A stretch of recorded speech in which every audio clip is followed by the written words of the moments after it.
The member for Solomon. Thank you very much, Mr Speaker. My question is to the Minister for Agriculture and Water Resources.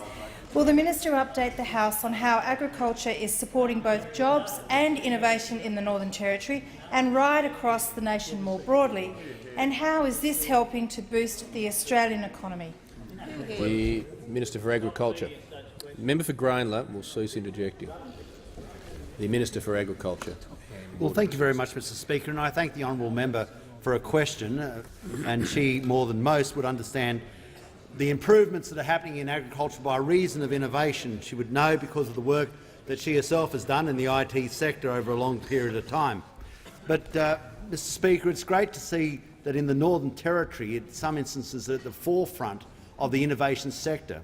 Australian Agricultural Company has recently opened a new abattoir, and it's great to see that the Australian Agricultural Company has had a massive turnaround in their profits. 350 new jobs in that area, and it's great to see that in the 6 months to September they had a $50 million profit, and that compares to a $3.59 million loss in the prior corresponding period. Mr Speaker, this is the first profit they've had since 2007, and just goes to show the turnaround in the agricultural sector and how this is inspiring jobs and how it's bringing about a better outcome and a better standard of living for people in the Territory. But it's not just in the Territory, Mr Speaker, it's also in South Australia with companies such as Thomas Food, which has an annual revenue of $1.3 billion a year and employs 2,500 people. The benefits from this is now even seen in my electorate in Tamworth, where their expansion is going to bring about another 200 jobs. This is happening all across our nation, Mr Speaker, and innovation goes hand in hand with new jobs.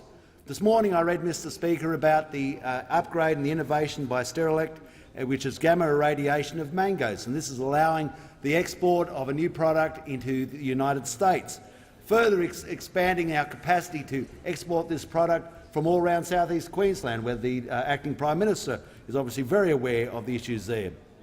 Robotics has also come to the fore, and we know about the robotics that the Minister for Innovation has been speaking about today, and how these robotics in modular units are being used for the control of weeds and for the more effective delivery of chemical to land.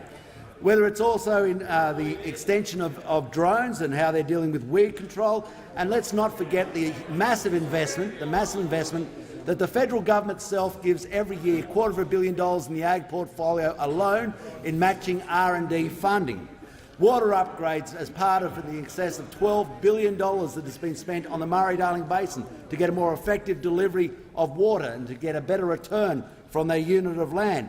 And even in the last week, Mr Speaker, I had the pleasure of releasing a new grass, a tall fescue, and its name, unsurprisingly enough, was Barnaby.